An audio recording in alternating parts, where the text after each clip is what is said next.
याद होगा आपको शेल बताता था। आज हम पढ़ रहे हैं एजीमुथल क्वांटम नंबर। ब्रीफ सा बना लेता हूँ ताकि आपको तैयार भी हो जाए, कोई घर जाके पढ़ने की ज़रूरत ही ना पड़े बेटे। पहले नंबर पे हम क्या कह रहे हैं बेटे, इट इज रिप्रेजेंटेड बाई, इसे जाहिर किया जाता है। 2 मार्क्स के लिए है तो इसलिए हल्का फुल्का ही रखेंगे। रिप्रेजेंटेड बाई एल, इसे एल से, स्मॉल एल से जाहिर करते हैं। इसे किससे जाहिर करेंगे बेटे? स्मॉल एल से जाहिर करेंगे। और ये क्या बताएगा बेटे? ये क्या बताएगा हमें? स्पेस में डिस्ट्रीब्यूशन ऑफ इलेक्ट्रॉन बताएगा बेटे। क्या बताता है बेटे? इट गिव्स, ये हमें बताता है, इट गिव्स, ये बेटे देता है, गिव्स, डिस्क्राइब, जिसको हम कहते हैं स्पेशियल, स्पेशियल बेटे क्या? Distribution of electron cloud, electron cloud की डिस्ट्रीब्यूशन बताता है। इलेक्ट्रॉन क्लाउड की डिस्ट्रीब्यूशन बताता है अराउंड द न्यूक्लियस। किसके गिर्द बताता है बेटे? न्यूक्लियस के गिर्द, अराउंड द न्यूक्लियस, न्यूक्लियस के गिर्द हमें बताता है, न्यूक्लियस के गिर्द हमें बताता है, अराउंड द न्यूक्लियस। ठीक है बेटे। दूसरे लफ्जों में हम ये कह सकते हैं कि ये हमें क्या बता देता है बेटे? ये हमें शेप ऑफ ऑर्बिट भी बताता है और एंगुलर मोमेंटम भी। नेक्स्ट बता रहा हूं बेटे, इट डिस्क्राइब्स, ये बयान करके हमें देता है shape, describes shape of orbit, यानी कि शेप ऑफ ऑर्बिट का मीनिंग ये बना कि हमें सबशेल बताता है बेटे, ऑर्बिट एंड एंगुलर मोमेंटम, और बेटे हमें एंगुलर मोमेंटम भी बताता है, और बेटे एंगुलर मोमेंटम MVR, दायरे में मोमेंटम, वो भी हमें बताता है। ये हमें नेक्स्ट बात, मैंने सादा सी बात आपके सामने बेटे लिख दी। ये हमें सबशेल भी बताता है। सिंपल बना रहा हूं बेटे, इट गिव्स द सबशेल, ये हमें सबशेल के बारे में बताता है। इन विच इलेक्ट्रॉन इज प्रेजेंट, जिसके अंदर, जिसमें इलेक्ट्रॉन इज प्रेजेंट, जिसमें इलेक्ट्रॉन मौजूद है, उसको बेटे सबशेल के बारे में भी बताता है। ठीक है बेटे। सबशेल के नाम भी आपने सुने हुए हैं, S, P, D, F, ये सबशेल होते हैं बेटे। और इसकी वैल्यू कहाँ से आती है बेटे? इसकी वैल्यू N पे डिपेंड करती है और किसके बराबर होती है बेटे? देखते हैं बेटे कहाँ से स्टार्ट होती है और कहाँ तक ये जाती है। गौर करें बेटे। इट्स वैल्यू, इसकी वैल्यू जो होती है बेटे, it's value is an dependent principal quantum number पे इसका ताल्लुक होता है। एन डिपेंडेंट, इनका ताल्लुक उस पर होता है, एंड इज गिवन बाई, और बेटे इसे दिया जाता है, एंड इज गिवन बाई, किस तरह बताया जाता है? L is equal to n-1, इसको n-1 से एक नंबर कम कर दिया जाता है, n से। देखते हैं बेटे इसकी वैल्यू कहाँ से स्टार्ट होती है। इट्स वैल्यू स्टार्ट्स फ्रॉम, इसकी वैल्यू शुरू होती है, स्टार्ट कह रहा हूं बेटे, स्टार्ट्स फ्रॉम, कहाँ से शुरू होती है? स्टार्ट्स फ्रॉम 0, 0 से शुरू होती है, एंड एंड्स एट, और उसका खात्मा होता है एंड्स एट n-1, और n-1 पे इसका खात्मा बेटे हो जाता है। ठीक हो गया बेटे।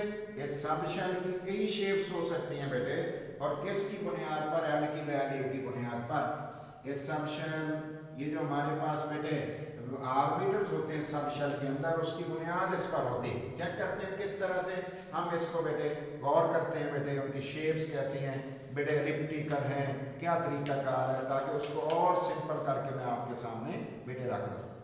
जो नोट्स आपको भेजे थे उन नोट्सों को भी आपने ख्याल रखना है। अब देखते हैं बेटे कौन कौन से उनके सब शेल हैं, उनका तरीका कार बेटे क्या है, गौर करिए। अगर हमारे पास n की वैल्यू 0 तो हो नहीं सकती, 1 हो सकती है, 2 हो सकती है, 3 हो सकती है, 4 हो सकती है, इवन 5, 6 और इन्फिनिटी तक हो सकती है।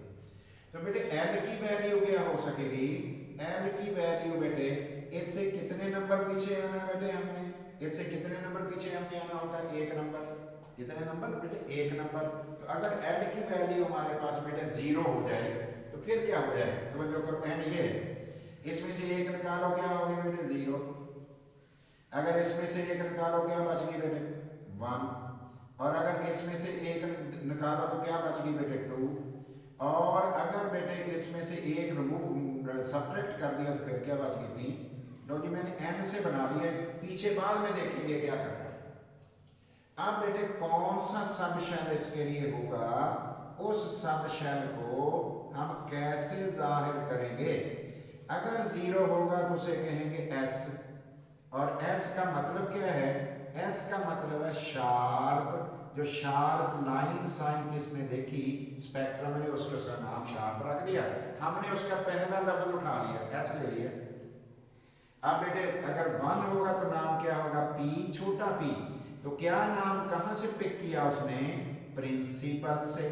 प्रिंसिपल बड़े को बड़ी लाइन आई होगी, उसने प्रिंसिपल से ले लिया। d बेटे 2 हो तो d किस लफ्ज से उठाई हमने ये बात, साइंटिस्ट का मुंह से निकला हुआ लफ्ज। देख लो क्या कुछ बनाता जा रहा है। और अगर बेटे f होगा तो फिर कहां से लिया होगा, फंडामेंटल। तो मुझे जरा बताइए, जो फंडामेंटल लाइन स्पेक्ट्रम में आई तो उन्होंने नाम f रख दिया, डिफ्यूज्ड आई नाम d रख दिया, और बेटे प्रिंसिपल लाइन आई तो p रख दिया, और शार्प लाइन आई तो क्या रख दिया बेटे, उन्होंने s रख दिया। तो नाम कितने हो गए, SPDF, SPDF, ये जरा ध्यान कर लेना है। अब हम देखते हैं बेटे कि ये जो रिलेशनशिप है प्रिंसिपल और एजीमुथल क्वांटम नंबर के दरमियान वो किस तरह से, ठीक है बेटे। The relation between principal, the relationship ताल्लुक किस किस के दरमियान, रिलेशनशिप बिटवीन दो चीजों के दरमियान, between principal, between principal quantum number and azimuthal quantum number, principal and azimuthal quantum number, azimuthal quantum number, azimuthal quantum number वाला बेटे हम लिखने लगे हैं quantum number as given below. ये रिलेशनशिप जो है उसे हम लिखने लगे हैं। अब देखते हैं बेटे क्या क्या चीजें इसके अंदर हम ले लें। पहली चीज बेटे हम लेते हैं n कौन सा है, n कौन है बेटे, प्रिंसिपल क्वांटम नंबर। शेल कौन सा है, फिर बेटे उस शेल का नाम क्या है, उस शेल का नाम क्या है, फिर बेटे कौन है, फिर उसके बाद l की वैल्यू क्या है, l की वैल्यू क्या है, फिर हम बताएंगे उसका सब शेल कौन सा है, सब शेल कौन सा है, और फिर उसकी कन्फिगरेशन हम बाद में लिख देंगे। तो गौर कर लो बेटे क्या क्या लफ्ज मैंने लिखे, सब शेल कौन है, और बेटे उसको लिखेंगे बेटे किस तरह, उसे इस तरह कहा जाएगा, शुड बी कॉल्ड एज, उसे बेटे इस तरह कहा जाएगा। तो ये एक सिंपल वे में पेश कर रहा हूं, शुड बी कॉल्ड एज या रिटन एज, आपकी मर्जी है उसे किस तरह लिखना चाहिए, उसे इस तरह बेटे लिखना चाहिए, शुड बी कॉल्ड एज मैं कह रहा हूं।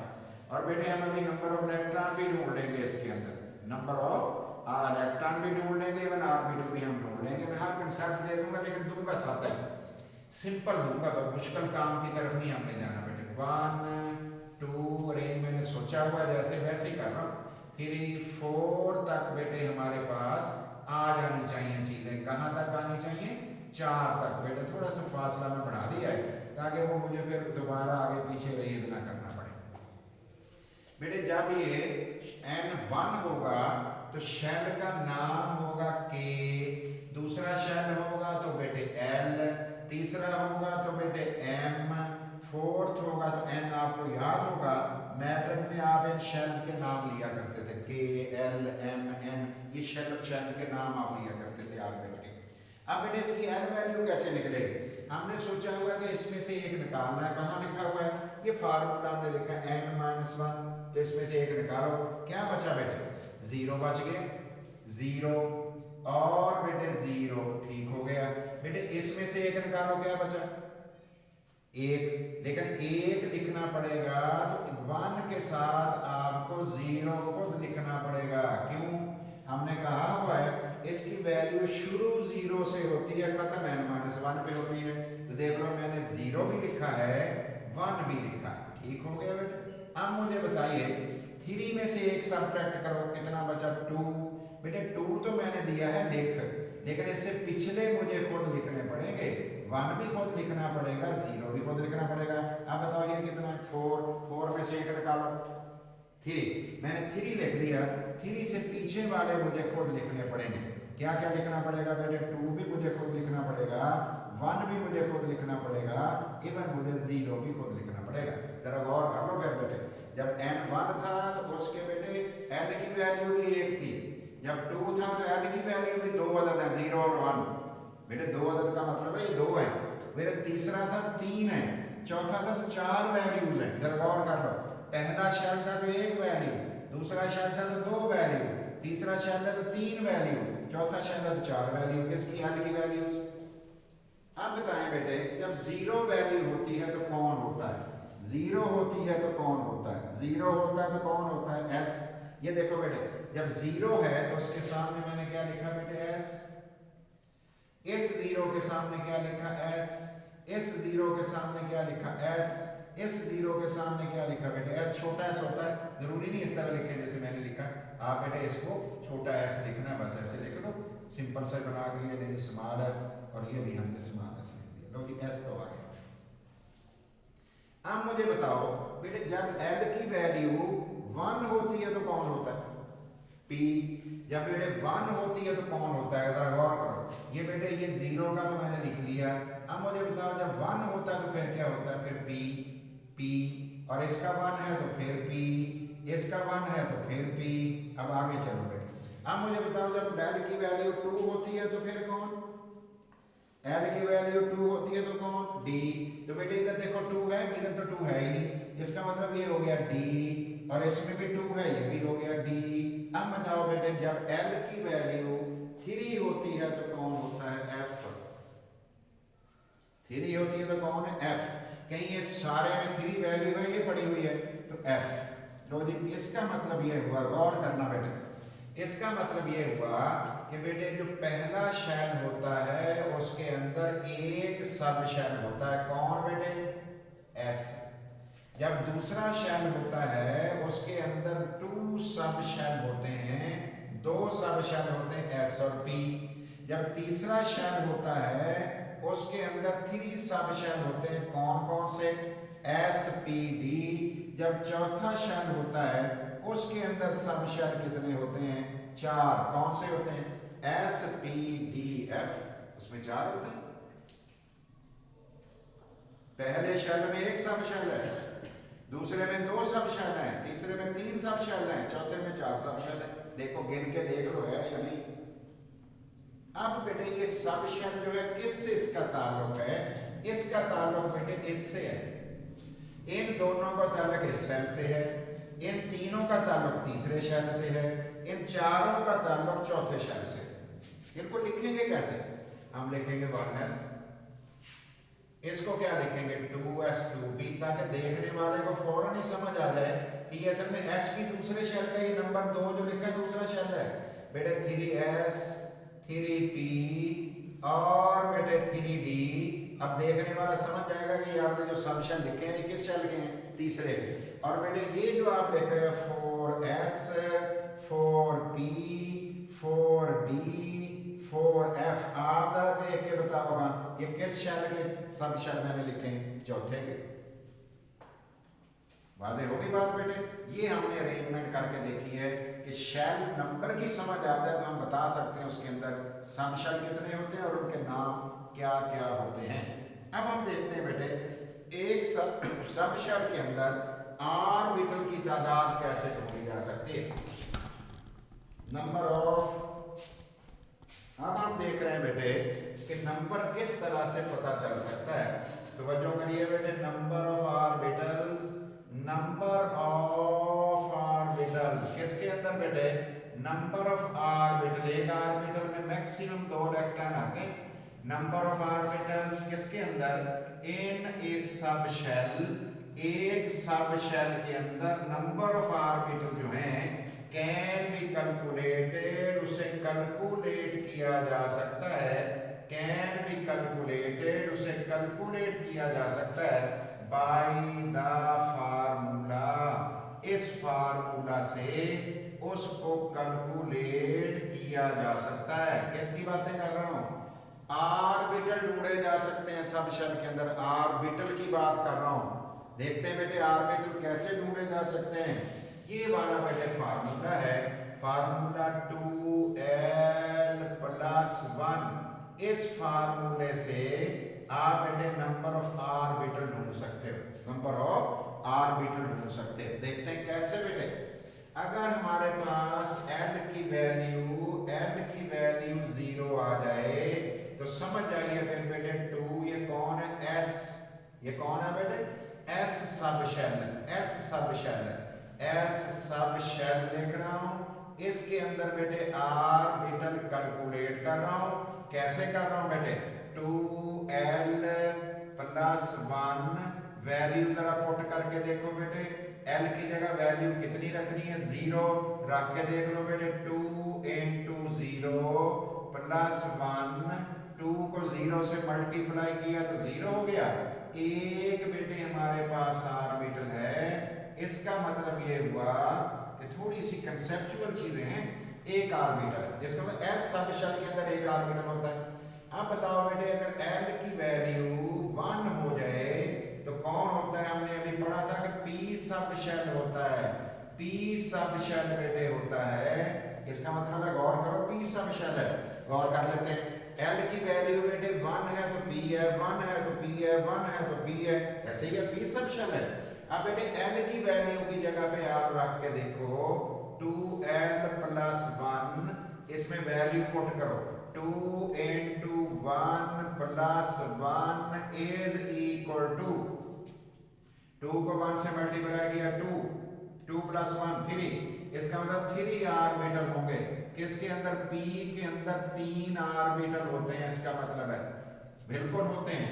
अगर l की वैल्यू 2 आ जाए तो d सब शेल इसका नाम है, और अगर बेटे d सब शेल इसका नाम है तो वैल्यू पुट करो, 2l + 1, इसमें l की वैल्यू बेटे दर्ज कर दो ना, 2 × बेटे 2 + 1 = 5 ऑर्बिटल, 5 ऑर्बिटल हैं, 5 ऑर्बिटल हैं। और अगर l की वैल्यू हमारे पास कितनी आ जाए बेटे, 3 आ जाए, तवज्जो कर लो, f सब शेल है, सारे को बार बार आप जरा चेक करते जाओ, फिर आपको समझ आएगी। थोड़ी सी मुश्किल बातें तो बेटे हैं, लेकिन ज़रा साइंस है, आर्ट्स तो नहीं है ना, साइंस में तो कुछ बातें तो फिर आएंगी। 2 × 3 + 1 = 7 ऑर्बिटल्स। इसका मतलब ये हुआ कि f सब शेल के अंदर 7 ऑर्बिटल होते हैं, 7 ऑर्बिटल्स। f के अंदर बेटे कितने ऑर्बिटल होते हैं, 7। गौर कर लो, इधर जरा देखो बेटे, गौर करो। जब l की वैल्यू 3 थी तो क्या बाकी f था, तो आप देख लो l = 3 कह रहे थे, f ही कह रहे हैं। जब आप 2 कह रहे थे d कह रहे हैं, जब 1 कह रहे हैं p, जब 0 कह रहे हैं, ऐसा आप पहले पढ़ा हुआ है, आप वही तो बातें कर रहे हो। अब हम नंबर ऑफ इलेक्ट्रॉन भी ढूंढ सकते हैं। नेक्स्ट बेटे, number of electron in a sub shell, number of electrons, electrons की तादाद, इलेक्ट्रॉन्स की तादाद, इसमें बेटे किसके अंदर, इन ए सब शेल, एक सब शेल में कैन बी कैलकुलेटेड, उसे कैलकुलेट किया जा सकता है, can be calculated by the formula, किससे कैलकुलेट किया जा सकता है, इस फार्मूला से, इस फार्मूला से कैलकुलेट किया जा सकता है। क्या फार्मूला है बेटे, फार्मूला हमारे पास है बेटे 2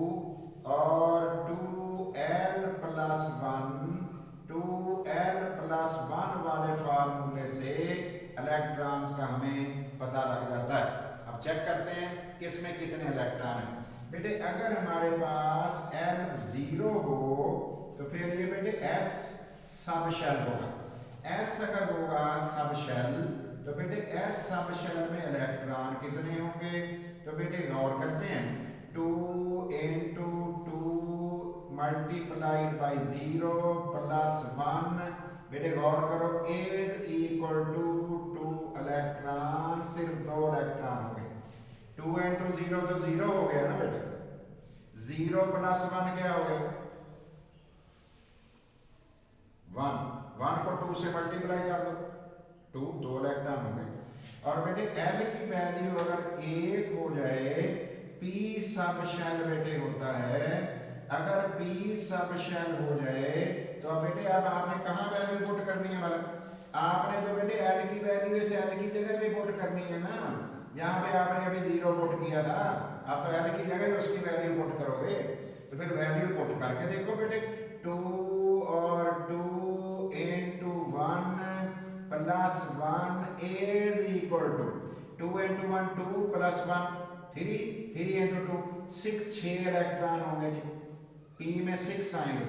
और बेटे N इज इक्वल टू अगर 2 आ गया तो D सब शेल होगा। इलेक्ट्रॉन की तादाद आपने देखनी है 2 2 into 2 plus 1 5 into 2 हो गए, 10 इलेक्ट्रॉन हो गए D के अंदर। और अगर L की वैल्यू 3 आ जाए तो बेटे F सब शेल होगा। अब तो आप समझ गए कि इलेक्ट्रॉन कैसे कैलकुलेट होते हैं। 2 into 3 6 और प्लस 1 7 7 into 2 कितने हो गए बेटे? 14 14 इलेक्ट्रॉन। अब मुझे जरा बताओ बेटे ये वाला जो 1 आपने लिखा ये कहाँ से देख के लिखा? ये जरा सोच लेना कहाँ से देख के लिखा, ये जरा सोच लेना कहाँ से देख के लिखा।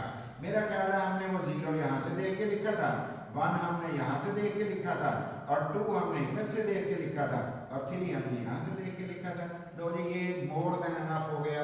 ऐसी उथल क्वांटम नंबर हमारी बेटे जो ज़रूरत होती है बोर्ड वाली, उससे हमने थोड़ा ज़्यादा ही कर लिया है। और वो इतना कर लिया है कि हम कामयाबी से सारी की सारी बात बड़े अच्छे अंदाज में एग्जामिनर को क्लियर कर सकते हैं। लेकिन ज़रूरी नहीं कि हर बात हम बताएं। अगर कोई बात हमें थोड़ी सी वीक लगे तो फिर उसको हम छोड़ लेते होते हैं, लेकिन अहम चीज़ों को मिस नहीं करते। एग्ज़ाम में एग्जामिनर को अट्रैक्ट करना होता है अपनी बातों पे, ताकि वो हमारी बात सुन ले बेटे। तो गौर करें बेटे, टेबल और ये सारी चीज़ें पढ़ोगे, ये आपका एज़ीमुथल क्वांटम नंबर हर लिहाज से कंप्लीट बेटे हो गए। ठीक है बेटे, थैंक यू वेरी मच।